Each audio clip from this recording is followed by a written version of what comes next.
if you were there, we talked the whole time really about the homeless problem and solutions, which we didn't come up with any. Well, I will say since that meeting, the Parks Department has gone out and done a pretty massive cleanup. I'm not sure that they're finished. That was last week. So there's that at Brookmead. And then I know Amy may want to touch on when she gives her report about what Greenways for Nashville is, the efforts that they're making. I'll let her do that. So some action is happening.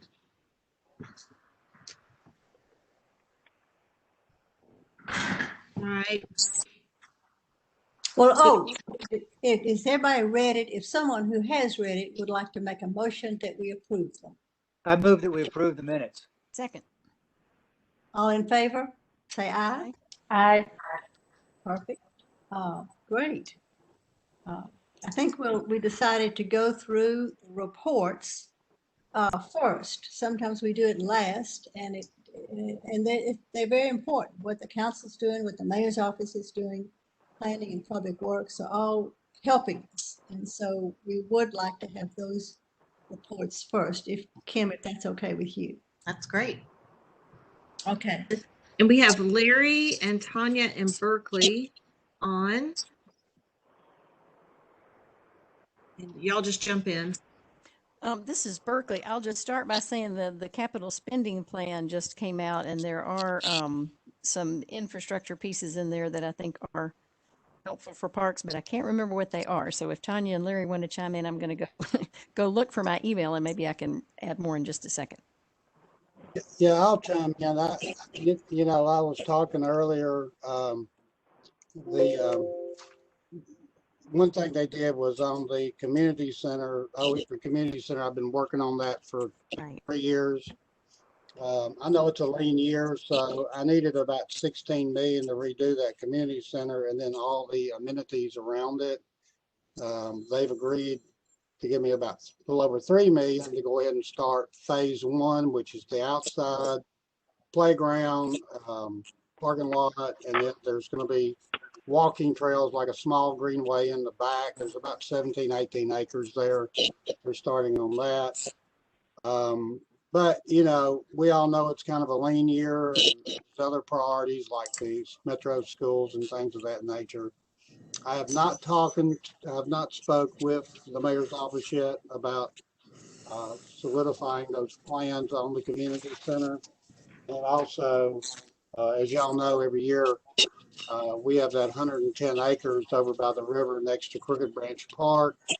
So I still put in the CIB about 1.5 million to the walking trails there along the river. Of course, in Kevin Roden's district, we're waiting for his greenway to connect from Donaldson and go all the way up behind the Hermitage, home of Andrew Jackson on the Cumberland River, and eventually come up to my district with the Crooked Branch Park and that other property, the 110 acres of what they call the Nakarada property. So, being we're always strapped for money, as y'all all well know. So I'm just waiting in line to someday get that all done. But, I understand all this takes a lot of time. So that's all I got to report right now. And I'll drop it off to Berkeley or Tanya Hancock. Okay. I'll pipe in before Berkeley.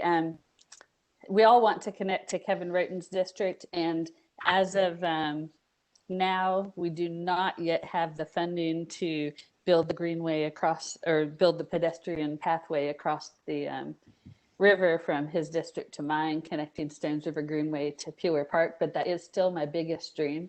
And what is real, though, in the plans for this coming budget cycle is to do the pocket park behind Madison Library. So this is currently in District 8 with Nancy Van Rees. When this plan started 24 years ago, I think we said at the groundbreaking on Monday, this this was in my district, and it's, you know, right across the street from mine, right on the line with Emily Benedict and right in Nancy's district. So it's really going to affect all of Madison. And we're really excited about that pocket park coming to fruition by the Madison Library before 50 Forward, right beside a hopefully safe and traffic calming traffic circle.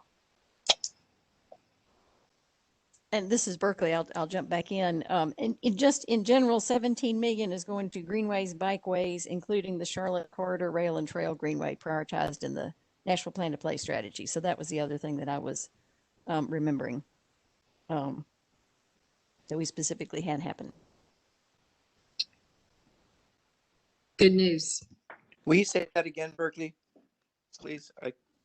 So I'm reading straight from the mayor's announcement. A record $17+ million will go to greenways and bikeways, including the Charlotte Corridor Rail and Trail Greenway prioritized in Nashville's Plan to Play strategy. Thank you.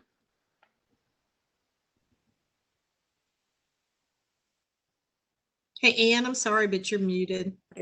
I texted the mayor yesterday, I think, or the day before, thanking him for, number one, his support of greenways and parks in the budget, and number two, for helping to clean out the Brookmead Greenway, which was done last week. And he texted me back, which was very nice of him. But one thing he said was, he says, "Thank you so much. You're the only one who has thanked me," which made me think, uh-oh, you know, he should get, that's 70 million. Good point. It's wonderful. It's, I mean, in this hard time, I was hoping for 3 or 5, and it's a great, he is supporting greenways, and I want us all to know that and thank him and encourage him. And you 3 great council people who are, you will have to pass the budget, and you may have to fight for these, because it's not a done deal, as you know, until the council passes it. And what's the best way for us to reach out and do just what you suggested? What's the best way for us to do that? Well, certainly contact your council person and. Well, I mean to thank the mayor. Yeah. Oh, I just texted him. And Could you send us in a sort of a draft of a suggested thank you note that we can fine tune? I think in your own words are the best. I agree. And that you can email mayor@nashville.gov, because I don't know if we want to, you know, give his cell phone out over Okay. publicly noticed, Right. but mayor@nashville.gov can work. Write that down. That's great. That's very great. You just, I didn't. Did you have any? Was there a breakdown on how much might go for the Charlotte Corridor Rail and Trail that's in the Plan to Play, or is this just a broad-based budget? It's 9.5 million, Mark, on Charlotte Railroad Trail. Thank you. That's really helpful. Yeah, that's first I'd heard it, so that's good news, and I will definitely thank the mayor. And some of it was the Bell's Bend, and I hope some of it was. How much was that for Bell's Bend? Ooh, 2 million of the approximate 7 million needed to close on the property with the heirs. Well, that's awesome too. And so of the amount that's left, is there any other breakdown in any other breakdown? Like how much goes to bikeways and how much to any other part of our greenways? I believe it's 4.5 million to the bikeways program. That would be the Public Works bikeways program. The rest of what's in part, I'm looking on the Legislative Information Center to see if I can find this attachment for you. I've got kind of a PDF that's been shopped to media that I can share with you all. But it's a lot of maintenance priorities for the department. As y'all know, the parks have a lot of deferred maintenance needs. there's quite a bit that needs to be done around mitigation of the emerald ash borer. So that's worth mentioning, that there's 750,000 of a needed, I think, 1.5 million to finish inventorying ash trees on parks properties. And that was included in there because we have had our first ash tree fall at Warner. So this is a significant liability for the department. If you have people on trails and at picnic shelters where ash trees are starting to become brittle. So that's some money in there to keep identifying where the ash trees are. And maybe some of that will get spent on hazard removals. It looks like there's $1 million for repairs at Fort Negley. But a lot of it is just, bridge repairs. There's 85,000 for the Antioch Greenway and 100,000 for Greenway bridge repairs. Cindy's probably has the deets on that. But in terms of the big spends on anything that would be new, 9.5 for Charlotte Railwood Trail. It says S2 and S4. I'm not sure what that refers to. I'm assuming that's a phase, but the 440 Greenway is a $30+ million enterprise that would take decades to build. And so that's a strong commitment. And given that the Trump administration had absolutely no spending on bicycle and pedestrian projects from what was formerly the Tiger program, there may be an opportunity to revisit the application for competitive federal dollars, particularly with a strong metro capital commitment, just given there's a high equity component to the 440 Greenway and the communities that touches, and transit access. The cost benefit analysis from the Tiger application under the Obama administration was a 7-to-1 return on investment for the DOT. So, there may be other priorities. We'll just see how the Biden administration scopes the competitive grant programs coming out of the Secretary's office.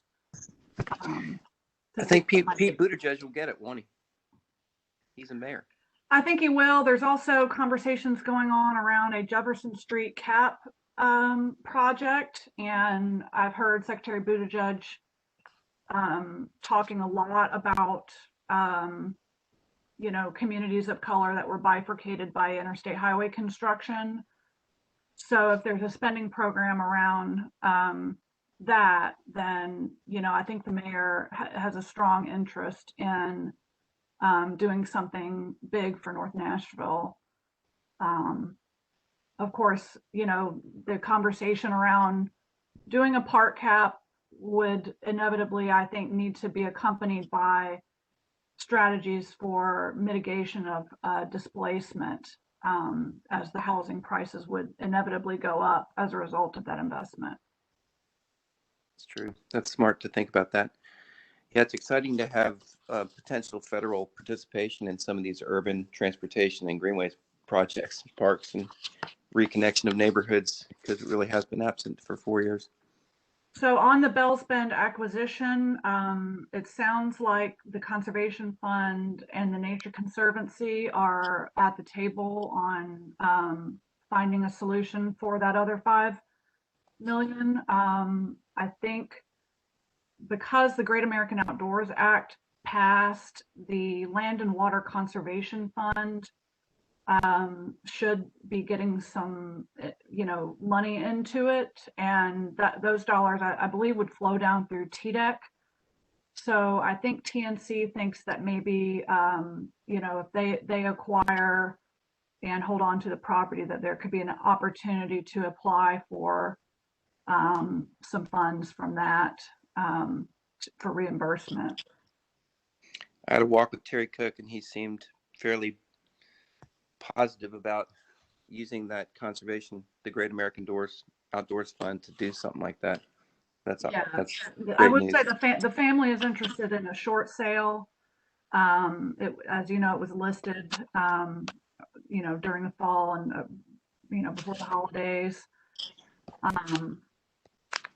So we'll just see what happens there. But yeah, $2 million commitment.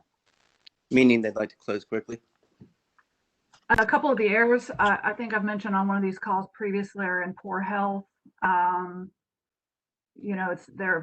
of them are older. So, if one or two of the heirs passes away, in those situations, the estate goes into probate. And, that's what happens. So then you have more negotiating parties for acquisition. Has anybody asked them about owner's terms, like with $2 million down, or $3 million, or $4 million? There's 10 heirs, so I think just getting that many number of heirs to the table was during the previous term was a feat. So I believe the market value purchase price is what it's going to take to close with the family. Cash closing. Got it. Hey, Mary Beth, the breakdown that you mentioned, is that something you could send out with the press release was a little general, but you've given kind of a more detailed breakdown. Is that something that could be? Yeah, why don't I just reply all and I'll send it as it's a PDF. So I'll just do that right now. That'd be Thanks. great. Yeah.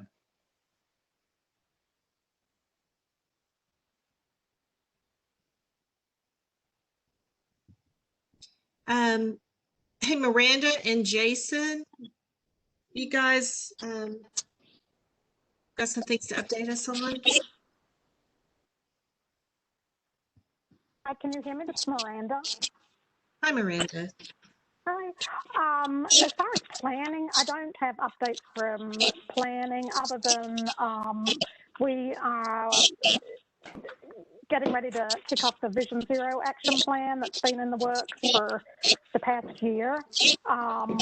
And I think I gave an update last month on that Alta is the consultant that's helping us with that. And we have our Vision Zero kickoff meeting with our Metro staff committee, which is made up of the Mayor's Office, Planning, ITS, and Public Works. That's going to be the end of next week. And then after that, we'll be organizing our task force meetings. We're finalizing the task force. It's almost finalized, and there's going to be that group will be made up of stakeholders from the community, and then there will be several other stakeholder groups representing government and then advocacy organizations, and medical and universities. So that'll be kicking off soon. And if anyone, has any questions on that, let me know. And just with this committee, I just wanted to see, I was just asked yesterday actually by Marty, who had asked me to come today, to take on a project to coordinate or help coordinate the bike route 121 through Nashville. I think Peter Bird was working on that when he was here, but it was not finalized. So I was just going to see if anybody here is familiar with that effort that I could coordinate with to kind of look at the route through Nashville. It's basically the bicycle route from Nashville to Chattanooga, U.S. bicycle route that's being designated by Kerry Irons with, let's see where I'm just looking through this email that I got yesterday, Adventure Cycling Association. Is that planned to overlay any of our greenways, or is that all on street, or is that not determined yet? Well, I took a quick look at the map yesterday. Marty just forwarded this to me yesterday, and it looks as if it goes on streets mostly through Nashville, and then it goes over to Franklin Pike. But it seems that I mean, I just need to look at the map. So I could get with you, Cindy, and look at the Greenways and just see if it's the best route. That's really what they're wanting, is confirmation that the route that has been identified is, the safest, best route for that. Yeah, just reach out when you're ready, and I would love to take a look at that. Okay. You said that's Route 121. Is that what? Yes. Okay. And it goes down through out of Nashville through Williamson County, and then down through Bedford County, and then on up through the counties between kind of Watrace area and Chattanooga. Okay. That's pretty amazing. Yeah, it's kind of, my parents live in Watrace in Bedford County, so that would be, and I used to live in Chattanooga for 10 years, so I thought, that would be an interesting route. I mean, you'd have to be in pretty good shape to do it with Eagle Mountain. Yes, you would. Yeah. In Chattanooga yesterday, riding on the Chickamauga Greenway section with Jenny Park of Trust for Public Land. They've got some that was really one great of my greenways down projects. there. That was one of my projects when I was in Chattanooga. Well, it's one of the most beautiful greenways in the world. It's unbelievable. Those boardwalks are unbelievable. No, I did not work on that section. Those are cool. Well, The it's continuing, and it's just, you can jump on the Riverwalk and go all the way downtown now too. Yeah, it's pretty amazing. Nice job. I didn't know you did that. It was many years ago, the start of that Greenway Farm and the Chickamauga Greenways. Yeah. Do you remember Paige Croucher, Cindy? With Trust for Public Lands? I was kind of involved in that actually also on the fringes, so that is interesting. We'll have to get together and talk about that. But that's my update completed. So thank you. Yeah, we'll have to chat offline. Yeah. I'm sure we may have crossed paths along the way. That's what I'm thinking. Sounds like it. Hey, Jason, anything from Public Works?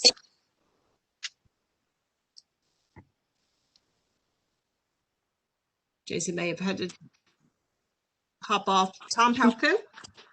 Can I ask just with Public Works, was the $4.5 million that was for the complete streets, or not complete streets, but for the bikeways, was that through Public Works, or was that part of the 17 million? Was that separate?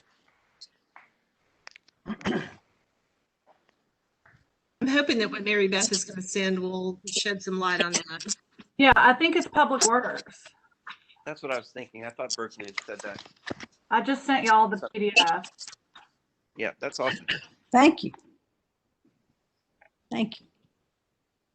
Well, before we get on to the main feature, I think that we should, if you want to, thank Lamar Alexander for that Land and Water Conservation Fund money, because he is responsible for that. He shepherded it through the Senate and convinced other people to vote for it, and it hadn't been done before in the Trump administration, I don't think. But right. And it's a couple of $1 billion, isn't it?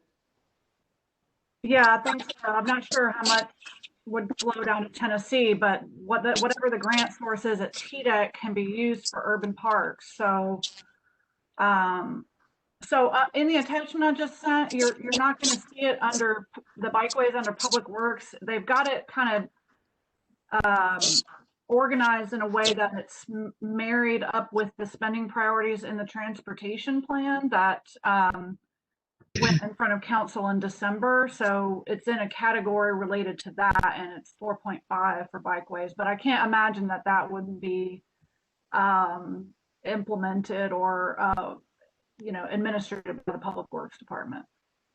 Yeah, that's a really important piece to connect some of the emerging greenway systems like Browns Creek, and then certainly, of course, the rail of trail, to make sure that you're connecting to neighborhoods and public transportation with the streets that exist. Right. And elsewhere, there's some really great connections that are happening all over Nashville because of that program. And I don't want to leave Tom Palco out. because we haven't heard from him in a while, and I know Water Services often has projects that closely relate to what we're trying to do. So, Tom? All right, thank you, Cindy. Yeah, I'm still here. So we're still buying houses and planting trees. So we've now purchased 400 houses and removed them from our floodplains and floodways across the city. We're currently working on a project with the Corps of Engineers on Mill Creek and 7 Mile Creek. We've got some other small grants through FEMA. So probably within a month, we're gonna have some kind of little media blitz on when we do our 400th home demo. Right now, we've got 6 houses still standing, and we're about to get those last ones down. And we're buying a little more than one house a month. So, and then we're also reestablishing greenway buffers on ours, and we're doing a big tree planting right now on Nolensville Road, right before you get to the county line. We're able to buy a couple houses down there, and these actually have some acreage to them, and we're planting a boatload of trees on them. So, is that on Mill Creek, Tom? Yes, it's on Mill Creek. It's right before you go across the county line down there at the end of in the 6,000 block, I guess, of Nolensville. Okay. So is the church there part of that, or? Nope, El Shaddai is still there, and they still have what they have, and Okay. I think they were flooded again not too long ago, but Yeah, they were. but it's Up still to there. the windows. And we've done the ash inventory on our properties too, and we've also done a hazard tree inventory. And so, like everybody else, we've been a little behind on taking some trees down that we need to. So we've got about 20 trees right now on home buyout properties that if they fell, they could hit something of importance. And so that's something we continually monitor. And when we cut trees, we're going to cut trees not all the way down when we can, and leave the trunk for wildlife and that kind of thing. So that's all I got. But if anybody needs current lists of what we've done as far as home buyout, just let me know. Thank you, Cindy. Yeah, and thank you, Tom. I don't know if everyone realizes how much Water Services has partnered with us. So Mill Creek Greenway up at Wimpole Road and the Richland Creek Greenway, there's flood buyout properties there. And Tom, we're looking at those properties on White's Creek that you and I have talked about in the past. Yes. I think we're going to be able to move that forward. So we need to talk again about how to make that happen. But where those homes are torn down, there's often really large, beautiful, mature trees. And once the homes are gone, it already looks like a park. And it's a great project to come in and add a greenway trail. So, and they've done planting for us on tree planting along the Whites Creek Greenway, over off of West Hamilton. Just, really great job. We really do appreciate you guys. You're welcome. You know where to find me if you need me. I do. In the last week, I've been on that West Hamilton section of the Whites Creek Greenway. I've been on the Battlemont, which was flood buyout, and in the Wimpole section of Mill Creek. So I guess I've seen all your work, Tom. Very good. I build open space. I'm a builder of open space. That's what I build. Thank you. You're welcome. We're gonna call you the builder of open space. Yes. Those are also kid friendly. I take my granddaughter out and we ride our bikes around the loops. That's why we like them. All right. And I think in the interest of time, because we do want to hear all that Kim has to say, I'm going to pull her presentation up. Y'all bear with me on that. It's my favorite.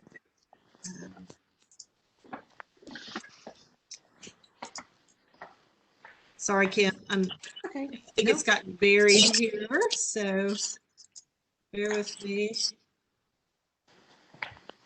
See it? It's the next one over. I see it. Yeah, great. Yeah, I keep getting. There we go. Great. And I think right now, there you go. I think you're getting it so the whole thing, if you can get it so the whole thing shows on the screen. Yes. That would be awesome. And I'm happy to start whenever you all tell me to. And just tell me when I need to flip through and I'll be happy to do that. Great. Well, first of all, I just want to say thank you so much for allowing us just to be here today and give you an update on this. It has been a really, really gratifying project, just because I know of all of the angst that has occurred over the years of not having the Greenway open through this portion of downtown. So I'll start by saying our client is Portman Holdings out of Atlanta. And you might go ahead and go to the next slide, Cindy. Portman Holdings, Portland Residential out of Atlanta. And they've just been really intrigued with the site. Again, it's about 2.5 acres. You can see its location. It is right at the edge of the Sounds Ballpark, now referred to as First Horizon Park. It's immediately adjacent to the District Lofts residential, and Harrison Lofts is kind of across the street there along Harrison. And there's been a lot of new residential that's been showing up recently with the Stockyard development right there. So about 2.5 acres immediately adjacent.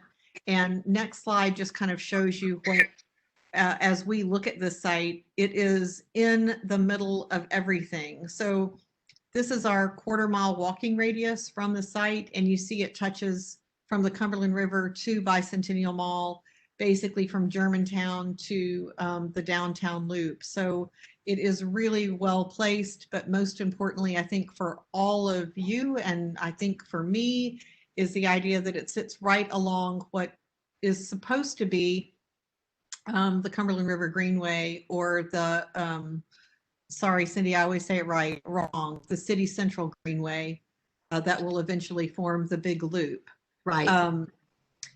So as we kind of went through this process, we have been working on this for about 6 months. And a lot of the, I think maybe a little bit longer than that, the coordination with the Sounds has been really critical. On the next slide, it just references again, the downtown plan from some of you. Jeannie Nelson, I know, recognizes this from Nashville Naturally, which was sponsored by the Trust for the Land Trust for Tennessee and Greenways.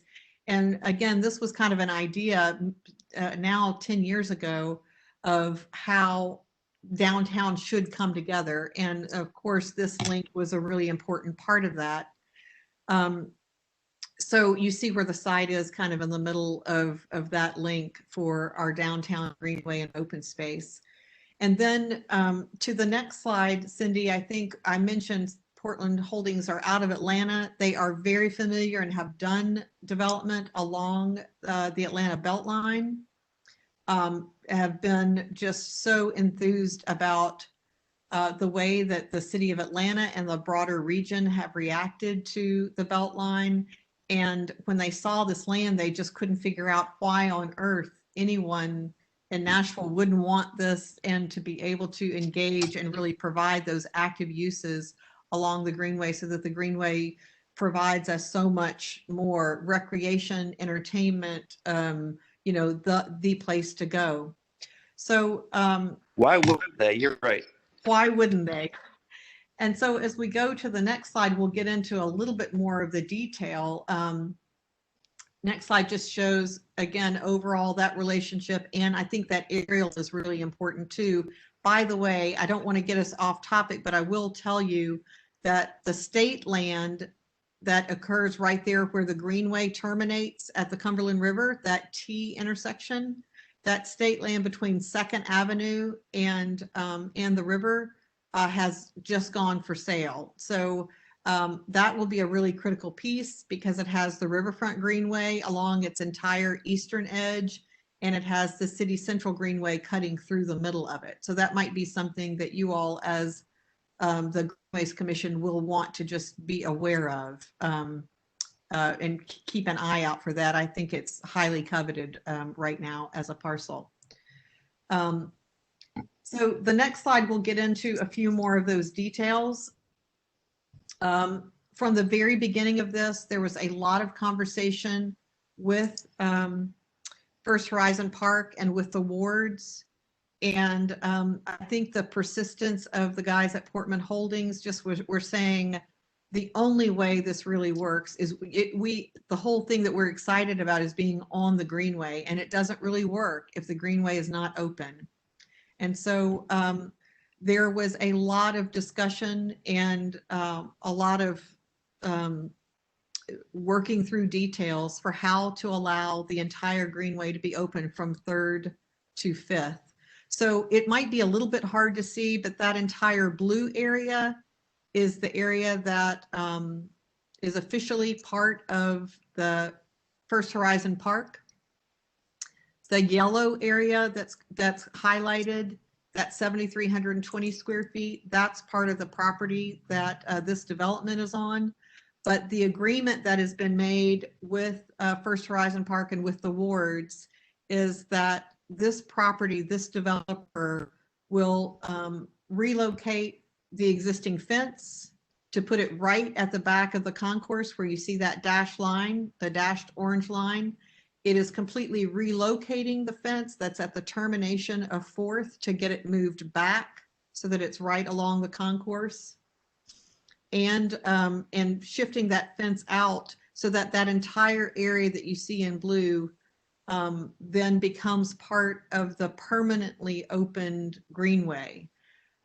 This developer is also going to be paying for those changes and for any slight adjustments that need to be made to the Greenway to make sure that it is a smooth and continuous and consistent surface going through there. I'm going to go to the next slide and then we can go back and forth a little bit. But what we see here is that this property is given around a little over 7,000 square feet, but they're opening up through this agreement an additional 39,000 square feet. So through that, we're, we have about an acre of Greenway here that, again, we realize is not new, but we also realize it has not been able to be utilized by the community. So it's a very big part of the process. This is a little bit more of a detailed plan that shows that site plan. The orientation just changed. So you see, if you are looking at this, Germantown is to your left, downtown is to your right. And you can kind of see along there, there's the existing concourse or Greenway kind of runs along the side. And then you see a note that says relocated fence. So that fence will be located now right along the edge of the concourse.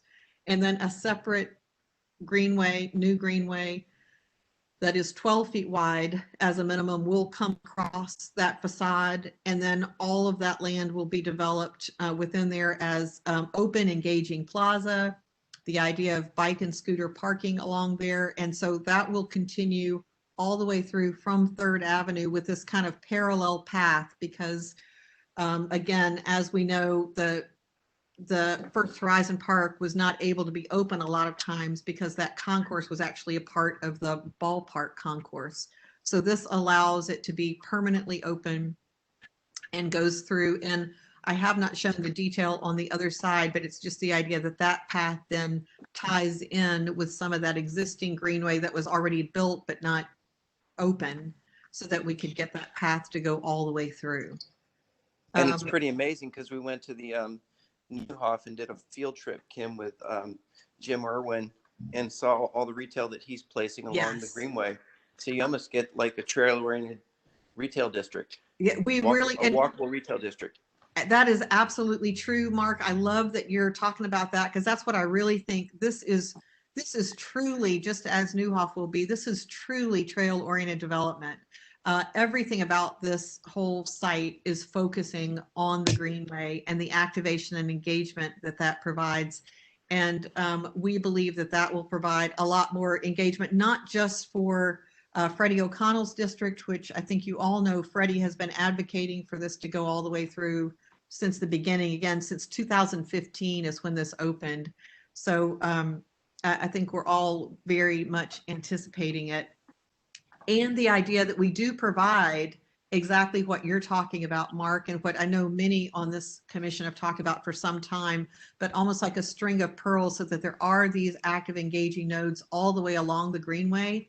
We think that provides a safer environment for the Greenway users and the activation makes it safer for the whole community. Hey, Kim, Yes. the agreement with Yes. the sounds and the ownership, is that just removing or relocating fencing in order to keep the segment to the west open, and who's doing that work? So this developer, Portman Holdings, will be doing all of the work. They will be paying for all of the improvements to make this happen. Okay. And then let's go through and I'll show you, Cindy, there's a little bit more detail in the staff recommendations, but this next slide just shows the whole idea of this is the image of the Greenway, kind of the Greenway going through, and that plaza area, because that lower level is all active restaurant, retail. So the whole idea of engaging and having those outdoor dining spaces and just that direct interaction, I think, with the Greenway. So this is kind of showing that continuous path that goes through is right there all the way on the right-hand side. And then the plaza itself within it, just again, providing some of that outdoor activity in and adjacent to the Greenway. And so, and I know this is just I know this is a graphic. Yes. The trail looks really nice and wide on the right side. Yes. And the plans are calling for 12 feet, which is our minimum. Is there an opportunity here to widen that even more than 12 feet? Because whatever. Well, there are places, let's go back one, one, and you'll see that even where it says 12 foot wide, that there are plaza areas and pavements along there that make it much wider. Right. If you kind of see, there's one area, well, even the area that's the most constricted has an additional little node on the side of it. So I would say almost all of that is wider than 12 feet, but I think those things are all things we can talk about as we go through design. Okay. And, and then you'll also see, Cindy, that as we continue on down through, I will tell you that as we go through this, after you go to the rendering, there's one more slide after that. That this is an overall height modification being requested in the downtown code. So this is not done by right. This has to go to the Planning Commission because it is an overall height modification to provide one additional floor of height to this development. So what would be allowed in the downtown code for the Sulphur Dell area is it's 5 stories is allowed. You can earn an additional floor for bonus height, which is a variety of things like parking garage liner, underground parking, LEED certification. A number of things can qualify you for bonus height. So you can get up to 6 floors basically by right by going through bonus height. This project has asked for the one additional floor, the 7th floor. I'll also say we've done a whole lot of community engagement with the adjacent landowners at District Lofts, and a project by a different developer was proposed last May, and I think it had 36 letters of opposition from those neighbors. And we are really pleased to say that because of a whole lot of community engagement and the Greenway going through, we have a letter of support from the District Lofts HOA, which is a huge turnaround in the development. And we like to think it's also because of being able to allow this Greenway to go through. That's really great, Kim. Good for you, the way you guys have done your community planning. Well, it doesn't always work, but we try really hard. And some of this is just being trying to be really transparent with the neighbors. So can you advance it a couple more, Cindy? And before we get too far, we'll need to talk about that scooter parking. We're just required to show it. We're required to show it as part of planning, and Public Works require us to show locations for bike and scooter parking to meet the Metro code. So we don't allow scooters on the Greenway though, because they're motorized. And so we'll need to talk about that. Oh, okay. Well, that's fine. We can get rid of that. We just know we have to provide them for Public Works. Definitely the bike parking though. Yeah. Okay. Hey, Kim, The Yes. parts that are on that to the left that are shown green, the greenway's shown gray, and that's Yes. shown green. Is Portman? Are they going to be maintaining that? Are they in charge of that? Yes. Okay. Yes, they will be maintaining it. So they will, I tell you what, Jeannie, it's a great question. And for those of you who have worked with me a lot, you know that we are just strong proponents of private developers being partners with Greenways, because I just think it really is a benefit to the development as well as to the city at large. So all of these improvements are being paid for by Portman Holdings and would be maintained by Portman Holdings, just because I think it's a real advantage, again, for them Right. and the community. And I really I think that they believe that too. That didn't take a lot of talking them into, because they have seen the benefit of that and how it works in other communities, and feel like they understand and appreciate that. Right. And what we might do is keep going through. I just want to make sure we go through the staff comments, and to make sure that you all are aware that this is an overall height modification and what that means. So right here, you can kind of see what is allowed by right with nothing else is the 5 stories, the part that's pink. The light blue is what you can get if you earn it. So that's the bonus height, that if you provide, again, liner, underground parking, LEED certification, there's a whole series of others, but if you provide some of those benefits, you're allowed to do that extra floor.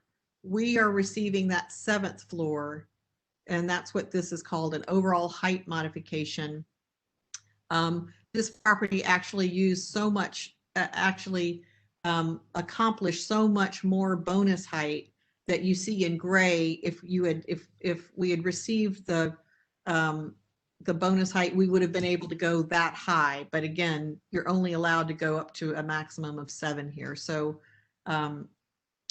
we've just far exceeded what would be allowed to be received. So I just want to make sure you're aware that this is an overall height modification. So it is basically a rezoning.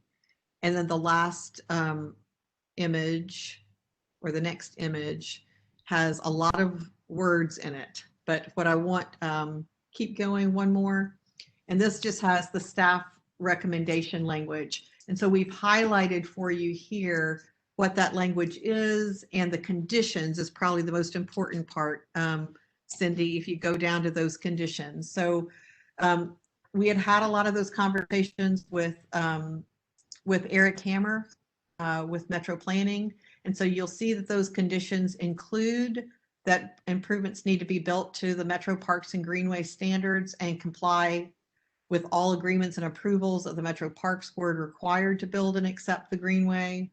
That will develop a memorandum of understanding with Metro Parks, Metro Legal, including all of the elements to ensure design and operational intent of the public Greenway is fulfilled. And then again, just saying that we would have to get all approvals from any agencies or property owners to provide the Greenway as conceptually shown on the plans. So these are conditions of this development. So I just wanted to make sure that you all see that, because that goes with this rezoning. These conditions are integrated with the rezoning. So Tim, we'll just need to continue to have conversations. I think there's been a lot of conversation prior to this that Greenways and Parks haven't really been part of yet. So yes, and this is the preliminary SP, Cindy, as you know, or not the SP, the overall height modification. So certainly that all has to go through final plans review, and it definitely has additional pieces. It's not like this goes through and then everything happens. So we will have final site approval, and that will include Metro Greenways as a part of that to work through those details.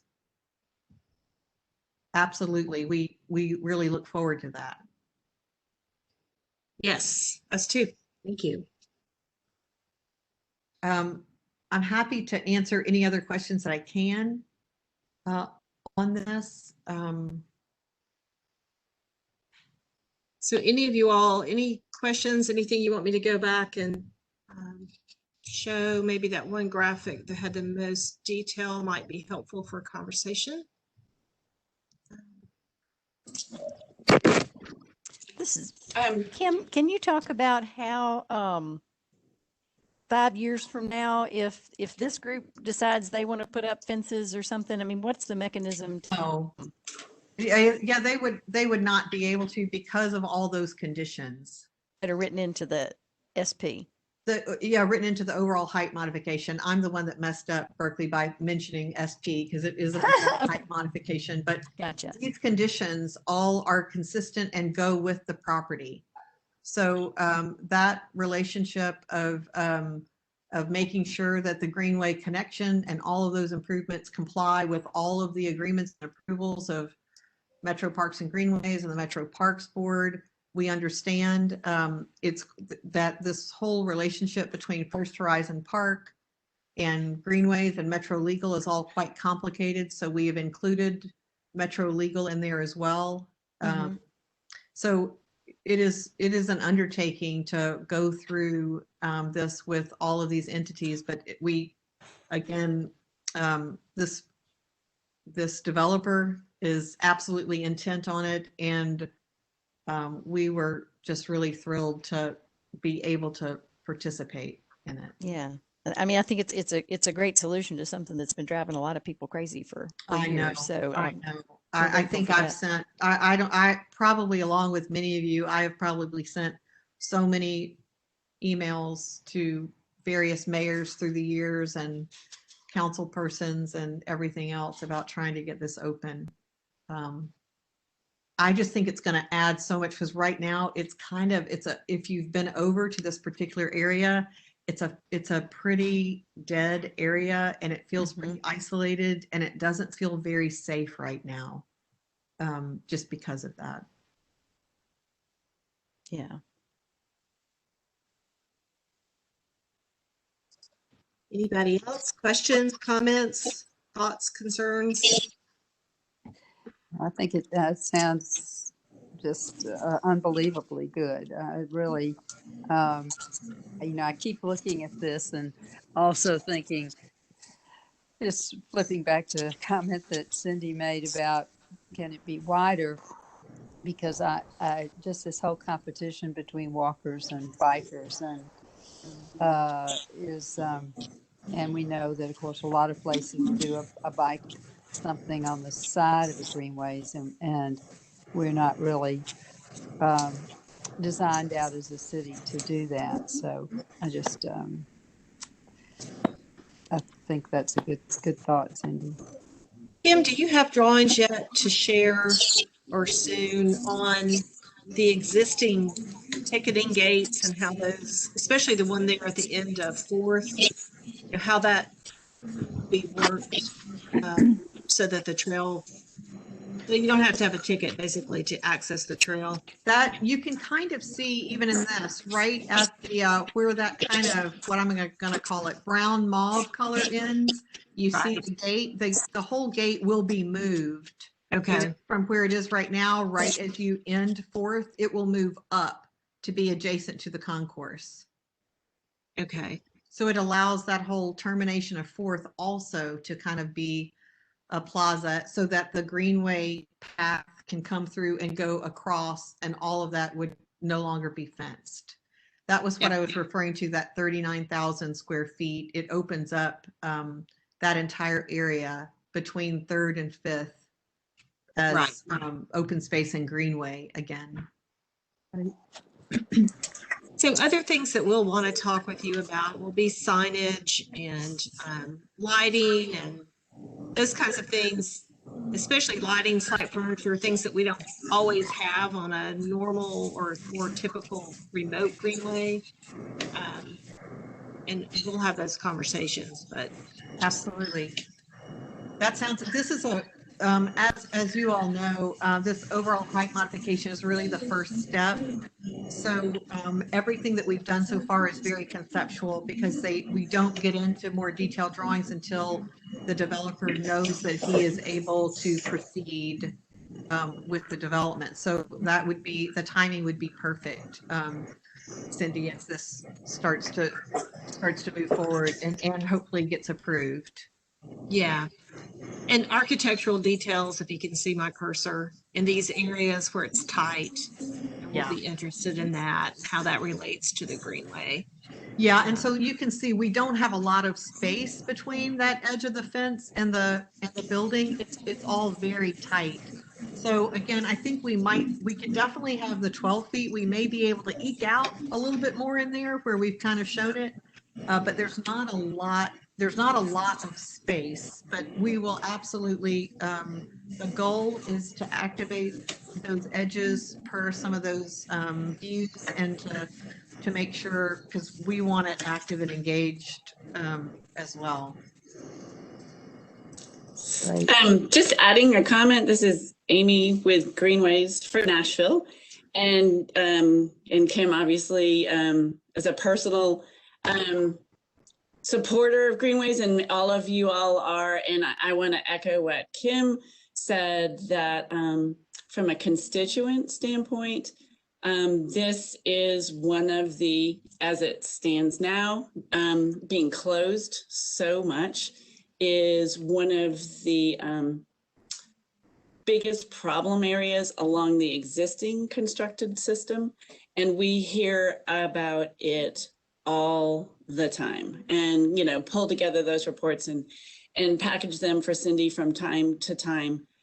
So this is solving a huge issue. The number of users that are not able to use this, and whether they're downtown, you know, when we used to be able to go out, but we will be able to again, you know, walking or cycling, perhaps even coming over from the Cumberland River Greenway, or, you know, commuting to work by bicycle, that they are not able to do that. So this is awesome start, and, you know, thrilled. And I know all of the Greenways users are going to be delighted. I think it also begs and, you know, two people brought it up, and you all will talk about it, but the width is going to be, because this is going to be traveled by both, you know, visitors and regulars and potentially cyclists who are commuting, begs the we know that, and the width, hopefully we can get a couple extra feet. And then lastly, just a little follow up on the advocacy part of the scooter situation, that they do present a user safety issue, especially with a narrow greenway, and hopefully the new permits will geo-fence off the entire greenway system from scooters, so that they actually won't run when they hit a greenway trail. And so just in support of our advocacy, that is in support of the Metro Parks rules, hopefully just, you know, scooter parking can be over by the street, but if we can kind of move that off of any reference to scooters on the greenway, just you know, represents counter to what the Greenways Department and Greenways for Nashville users are advocating to maintain enforcement of. Great points. Amy, when you spoke, it also reminded me, I did not say this project is also providing a pedestrian hawk signal to cross at the Greenway from 3rd across to the east. So I think that's also really important too from a safety standpoint. So I apologize for not mentioning that. The other thing I'll just say, because I would be remiss if I didn't, but if this is something that you think is a good idea, it would not hurt for you to send a note to any planning commissioners or planning department, Eric Hammer, because it hopefully it passes tomorrow night. And we know you can't do that as a commission, but you might choose to do that individually.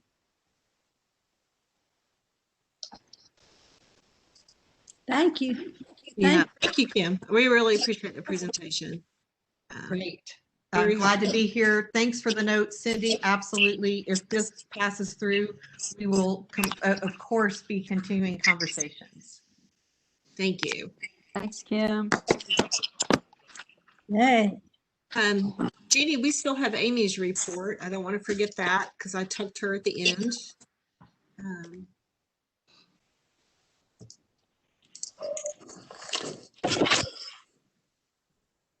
Hi, I will be super quick.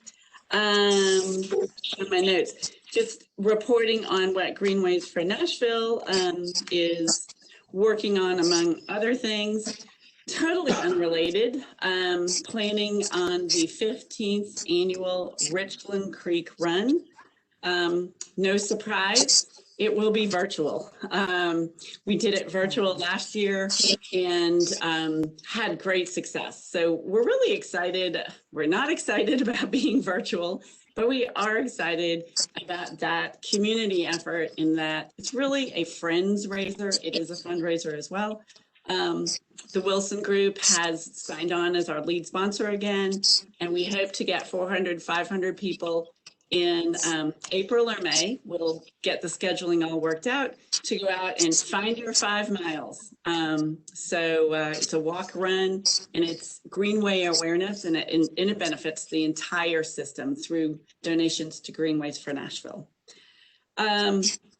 Just want to also touch base on you all had quite an engaged conversation on the homeless situation, encampment issue along the system. And when I say the system, it is truly, I think we've got about 15 homeless encampments identified.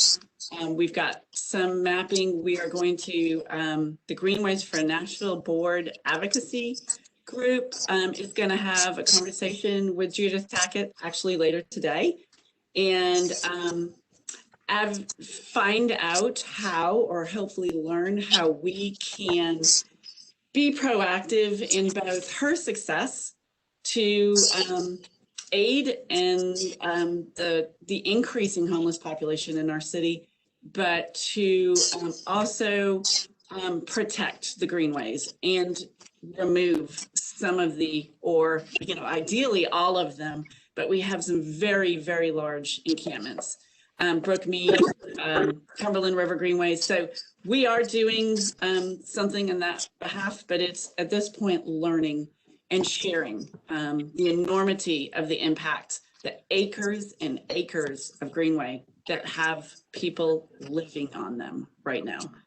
It's a sad problem, and I hope we can make some progress, at least with the smaller encampments, and get some aid to those people.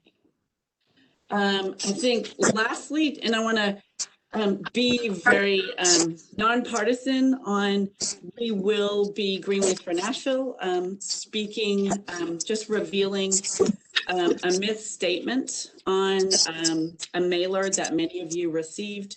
And it is the initiative to roll back the 34% tax increase. And on the very front of that, it begs a response from Greenways for Nashville, because it does say that passing this would protect greenways. And so we will not get into the weeds on the merits of the referendum. However, greenways will not be protected. And we will share Monique's interview with with one of the news stations, where she explains what a 34%, if that increase were not passed, what it would mean to the parks budget, and indirectly what it would mean to greenways. So we will just enter that arena to clear the understanding that greenways are not protected if somebody is choosing to sign that petition to repeal the tax increase. So that is something we as a nonprofit can just clarify statements. We are not lobbying. We are not getting into the weeds beyond that. Lastly, I just want to share that we are very excited in our progress on developing our plans to do some large private fundraising for Greenway expansion in the city's central looping system. And that work will stay quiet, but is continuing at a very rapid pace. And the mayor's acknowledgement of a capital budget allocated towards city central expansion towards Greenways is a huge win. There have been many conversations with the mayor. I'm sure you all individually, our board members, several of them have met with the mayor, and Ann's comment about just reaching out and saying thank you. You all are his constituents, and that is huge. That he is informed and has done a great job. Cindy has invested a huge amount of time, providing him materials that also support the connectivity in Kim's project that she presented. It's all about connectivity and it's about conservation, saving this green space so that we have these pleasant corridors to walk and ride our bikes through. So certainly want to hear from you if there's something else you want to help us with or feel we should be addressing.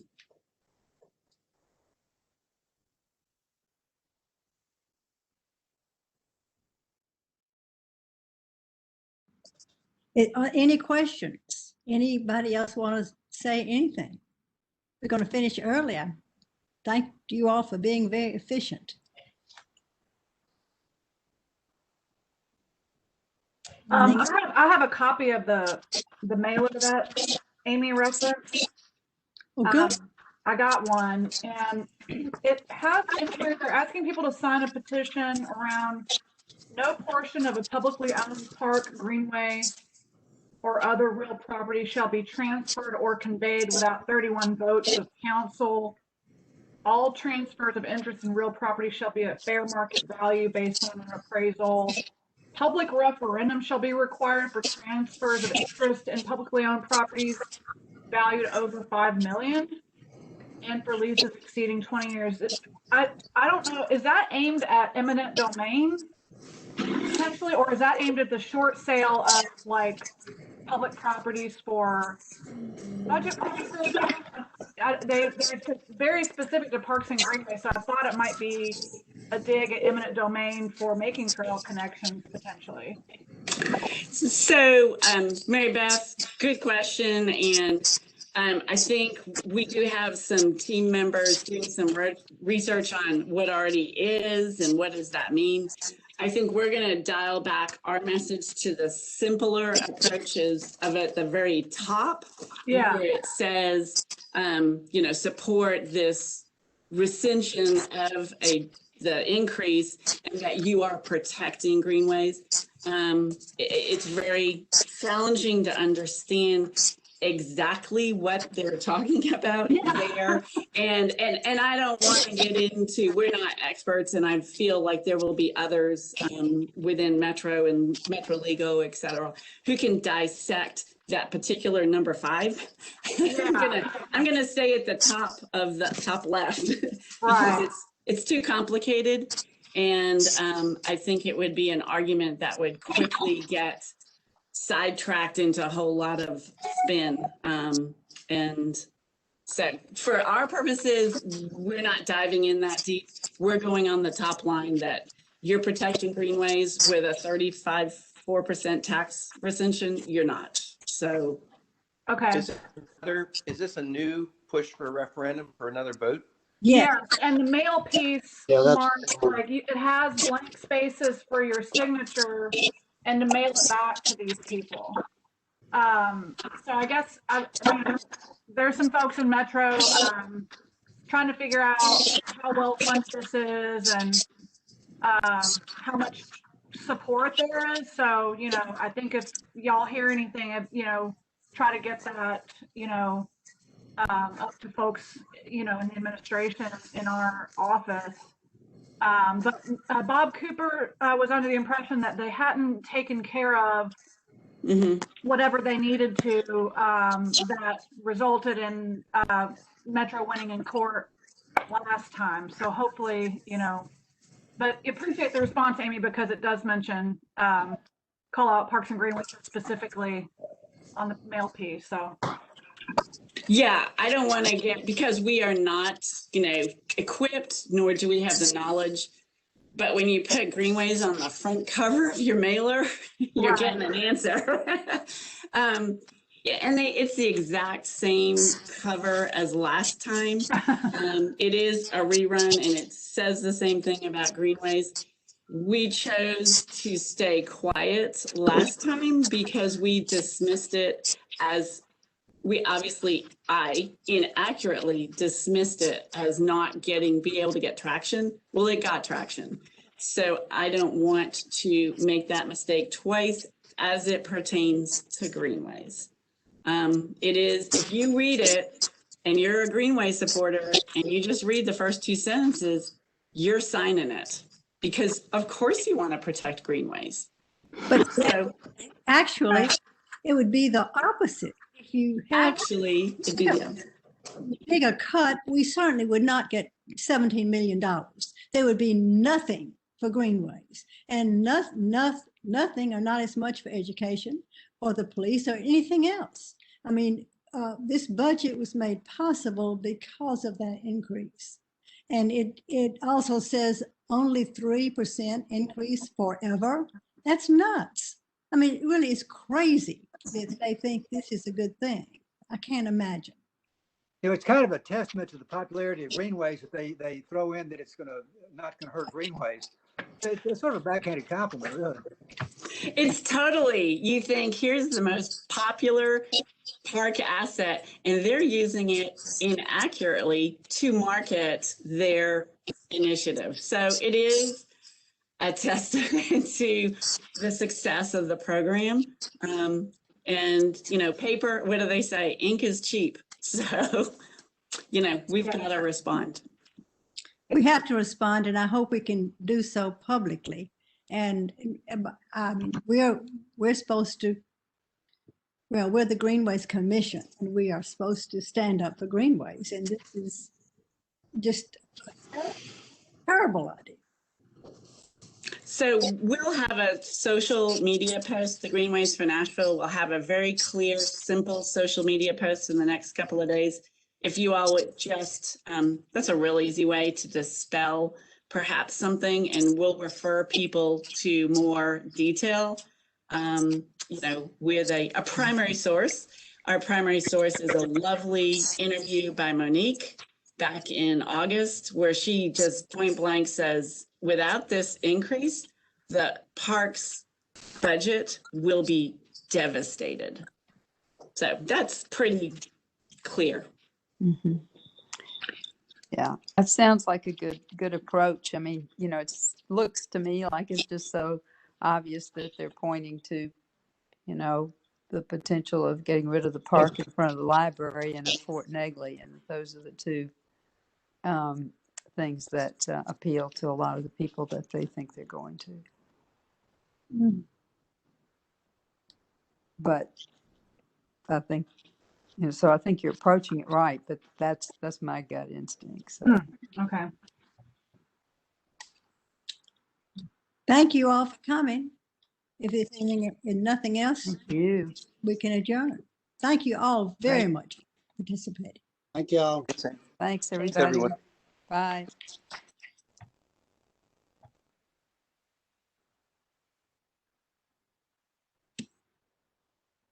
Good meeting. Thank you.